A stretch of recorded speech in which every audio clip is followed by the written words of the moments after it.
तो आज ट्रैक्टर की धुलाई करते हैं ऊपर से।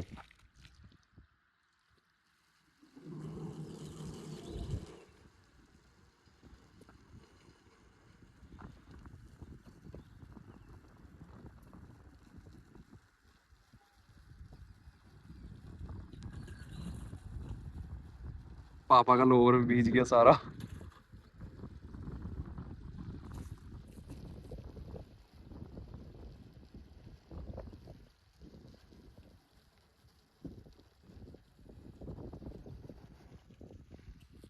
तो ये बीज है, मशीन आ रही है गन्ना बोने, तो उस पर पानी मार देता हूँ। गाइस अभी दोपहर के बज रहे हैं 1 और गर्मी हो रही है बहुत बढ़िया वाली। और मेरे पीछे आप देख रहे हैं मशीन चल रही है, गन्ना बोया जा रहा है। ये बीज भाई ठेके वालों से कहा कि 800 रुपये में कर दो, लेकिन पेड़ा छेकना था, वैसे तो 700 रुपये करते हैं। तो हमने 100 रुपये बिगा के बढ़ाए थे कि पेड़ा, बल्कि उन्होंने ही कहा था कि 800 रुपये तुम दे देना, तो मैंने बोल भी दिया था कि ठीक है भाई 800 दे देंगे। भाई वो नहीं आए, फिर भाई हाथ से करा कुछ। 5-6 औरतें मिल गई थी 3 घंटे को, उन्होंने गन्ना तोड़ तोड़ के दे दिया।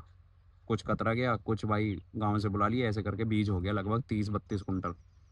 अब भाई मशीन से बोआ रहे हैं, पापा तो कह रहे थे कि हाथ से ही बो लेंगे। फिर यार सोचा कि बीज करने में ही परेशान हो गए, फिर और कहाँ कैसे बोया जाता, हाथ से परेशान होते मी। अब ये मशीन आई है लगभग 1-1.5 घंटा हुआ है इसे, एक एक घंटा हुआ होगा, 1-1.5 घंटा। और भाई अब ये मशीन बो के चली जाएगी टेंशन फ्री बस। लेकिन क्या है कि जो गेहूँ कटी थी कंबाइन से कटी थी, इसमें गेहूं का ज़्यादा वेस्ट मटेरियल इसमें पूरे खेत में फैला हुआ था। उस वजह से जुताई होने के बाद बावजूद भी जो मिट्टी थी वो ज़्यादा स्मूथ नहीं हो पाई। तो जिससे कि मतलब जो मेड़िया लग रही है ना, वो प्रॉपर तरीके से नहीं लग रही, क्योंकि उसमें हवा निकल जाएगी, मुलायम मिट्टी रह रही है। तो भाई अब इस पे कल को सुबह बिल्कुल सूरज निकलने से पहले पहले 7-6-7 बजे तक पूरे पे मैलिया फेरनी पड़ेगी ट्रैक्टर से बैठ के, तब जाके ये हो सकती है भाई। वरना अब मतलब डबल काम हो गया। पहले तो जुताई में काफ़ी टाइम लगा, कई बार हैरों से जेल करनी पड़ी, फिर हल, फिर रूटर, तब जाके। तो भाई अभी गर्मी हो रही है फिलहाल बहुत बढ़िया वाली और मैं बैठा हूँ ट्रैक्टर पे, और पापा भी हैं पीछे। और भाई एक बात बताऊं, एक बात बतानी भूल गया था कि मतलब बॉडी को धूप सहने की इतनी आदत हो गई है कि मैं ट्रैक्टर पे बैठा हूँ 1 बजे, कोई दिक्कत नहीं, मेरे माइंड में नहीं आया कि हाँ छाँव में बैठ जा। नहीं, क्योंकि कोई दिक्कत ही नहीं है, बैठने बैठने में कोई दिक्कत नहीं है, बैठा हूँ, बैठे रहो आराम से, धूप पड़ रही। और मेरे सामने अच्छे खासे पेड़ हैं, अच्छी खासी छाँव है। भाई ये आइडिया नहीं आया कि जाके छाँव में बैठ जाओ। नहीं, धूप में बैठे हैं तो कंफर्टेबल है, कोई दिक्कत नहीं है। भाई अब जाऊंगा छाँव में, अब छाँव में बैठता हूँ।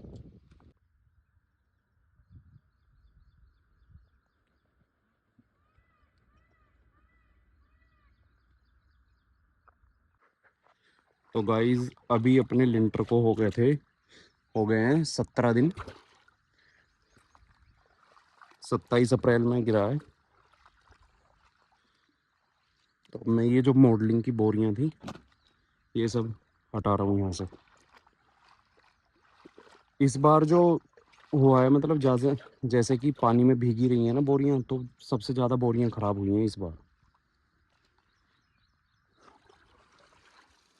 हर टाइम पानी में रह के ये बेकार हो गई। लेकिन इन बोरियों ने काम बहुत किया है।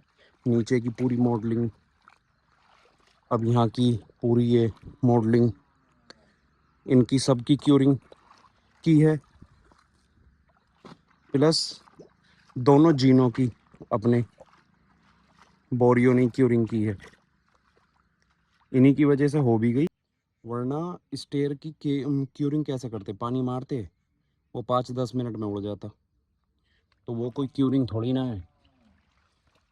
लेकिन मैंने अपने स्टेयर पे दोनों पे, ग्राउंड फ्लोर और फर्स्ट फ्लोर, 21-21 दिन बोरियां पड़ी रही हैं जीने पर। और वो रोज सुबह शाम उन पर पानी लगता था, तर रहती थी बिल्कुल।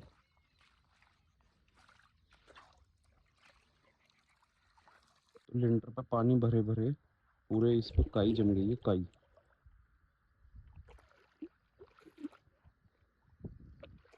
सारे लिंटर पे काई है। ये देखो, तो अब कल को कह रहा है ठेकेदार खोलने को लिंटर को, फिर पानी भी निकाल दूंगा इसका।